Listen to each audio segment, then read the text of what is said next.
Friends, welcome to what and late. जैसा कि आप जानते हैं कि जो हमने सीरीज स्टार्ट की थी, आज उसमें हम 4th वीडियो पे चल रहे हैं। ठीक है, this is about machines.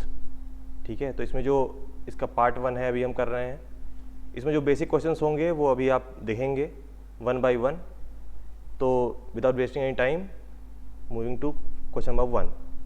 The speed at which rotating magnetic field revolves is called.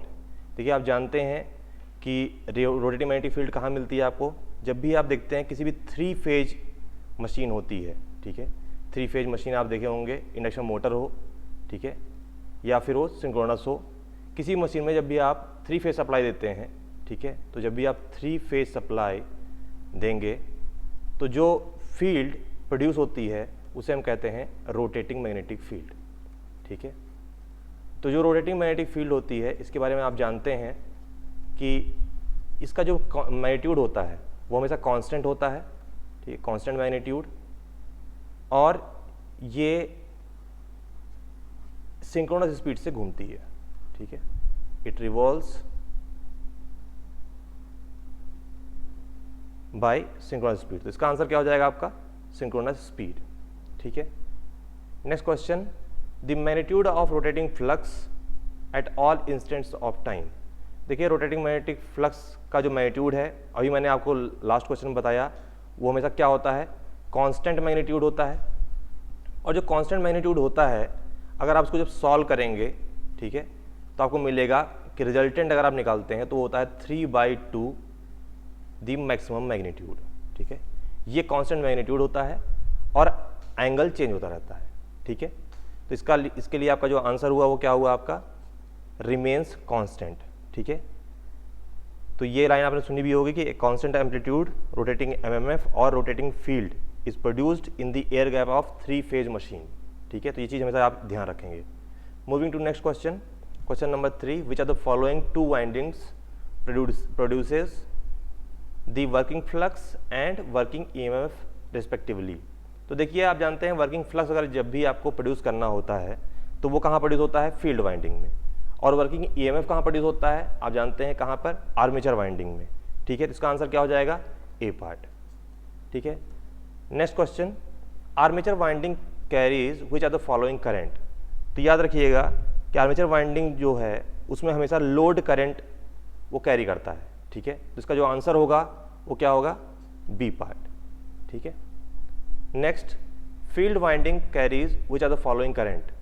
देखिए, जो फील्ड वाइंडिंग होती है, ठीक है, वो हमेशा एक्साइटिंग करंट को कैरी करती है। ठीक है, तो इसका आंसर क्या हो जाएगा आपका, फर्स्ट पार्ट।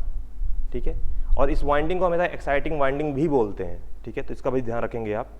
ठीक है, now next question, why is the air gap between stator and rotor should be kept as small as mechanically possible in induction motor.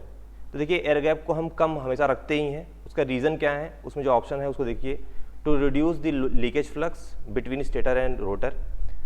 Second है, as it leads to better operating power factor of the induction motor. Third है आपका, reduce the eddy current losses. Fourth है आपका, both to reduce leakage flux between stator and rotor and also for better operating power factor. तो देखिए, इसका जो answer होगा वो आंसर होगा आपका लास्ट पार्ट, लीकेज फ्लक्स और पावर फैक्टर बोथ। क्यों, जब भी देखिए आपका एयर गैप बढ़ता है, ठीक है, जब भी आप किसी मशीन में एयर गैप बढ़ेगा तो देखिए लीकेज फ्लक्स बढ़ता है। ठीक है, क्यों, क्योंकि जो फ्लक्स है वो जिस वाइंडिंग से लिंक करना है उससे वो लिंक नहीं करेगा, कुछ ना कुछ लीक हो जाएगा, इसीलिए एक्स बढ़ता है, रिएक्टेंस बढ़ता है। ठीक है, जब भी देखिए अगर एक्स बढ़ेगा, बात समझिएगा, एक्स बढ़ेगा, और आप जानते हैं कि फाई की वैल्यू क्या होती है किसी कॉइल में, tan इनवर्स x/r। एक्स बढ़ेगा तो फाई बढ़ेगा, और आप जानते हैं कि फाई बढ़ेगा तो कॉस फाई घटेगा, और कॉस फाई क्या होता है, पावर फैक्टर, तो पावर फैक्टर क्या होता है, घटता है। यही चीज़ उल्टी होती है, अगर एयर गैप कम है, समझेंगे, एयर गैप कम है, लीकेज कम होगा तो एक्स कम होगा। Phi equals to tan inverse x/r से आप देखेंगे एक्स अगर कम होगा फाई कम होगा, और इसका अपोजिट कॉस फाई क्या होगा, बढ़ेगा। ठीक है, इसका मतलब पावर फैक्टर इंक्रीज करता है। ठीक है, तो इस तरह से आप जान लीजिए कि एयर गैप हम चाहते हैं कम से कम हो। ठीक है, जिससे कि लीकेज फ्लक्स कम से कम हो और बेटर ऑपरेटिंग पावर फैक्टर हमें मिल पाए, ठीक है। So next question, what is the equation for frequency of generated EMF, ठीक है। तो जब भी आप जनरेटेड ईएमएफ की बात करते हैं तो आप जानते हैं वो किसे चलता है, मान लीजिए सिंक्रोनस स्पीड से। तो आप देखिए हमेशा क्या होता है वो n = 120 f/p। अगर यहाँ से आप फ्रीक्वेंसी की वैल्यू निकालेंगे तो वो क्या होगा p × n/120 हर्ट्ज, ठीक है। तो देखिए कौन सा आंसर आपका मैच करता है, फर्स्ट आंसर आपका मैच करता है, ठीक है। Next question, in a synchronous generator the frequency of the generated EMF depends on. देखिए अभी जस्ट पिछले वाले क्वेश्चन में हमने देखा था कि f क्या है, p × n/120 हर्ट्ज। p क्या है, नंबर ऑफ पोल्स, ठीक है, this is what, this is number of poles. n क्या है, रोटेशन स्पीड, ठीक है, रोटेटिंग स्पीड है ये। तो देखिए इन दोनों पे डिपेंड कर रहा है, तो इसका मतलब इसका आंसर क्या होगा, C part, both rotational speed and poles. Next question, in a DC generator the commutator serves as a. अब इसमें ऑप्शंस हैं आपके पास, mechanical rectifier for alternating EMF to direct EMF, मतलब AC to DC, mechanical inverter to invert the DC to AC, all of the above and none of the above. तो इसका answer देखिए क्या होगा, आपका ए पार्ट होगा। क्यों होगा, जनरेटर है, सिंपल समझेंगे। मान लीजिए एक जनरेटर बनाते हैं, मान लीजिए आर्मेचर रेजिस्टेंस है, ठीक है, और ये मान लीजिए आपका ये आर्मेचर है, ठीक है। आर्मेचर में जनरेटर है तो जनरेटर में मीन्स करंट बाहर जा रही होगी, ये मान लीजिए IA है, ये है आपका IL, बाहर जो आपका वोल्टेज जा रहा है मान लीजिए वो टर्मिनल वोल्टेज VL है, ठीक है। यहाँ पर जो आपका EMF जनरेट हुआ है दैट इज EG, ठीक है।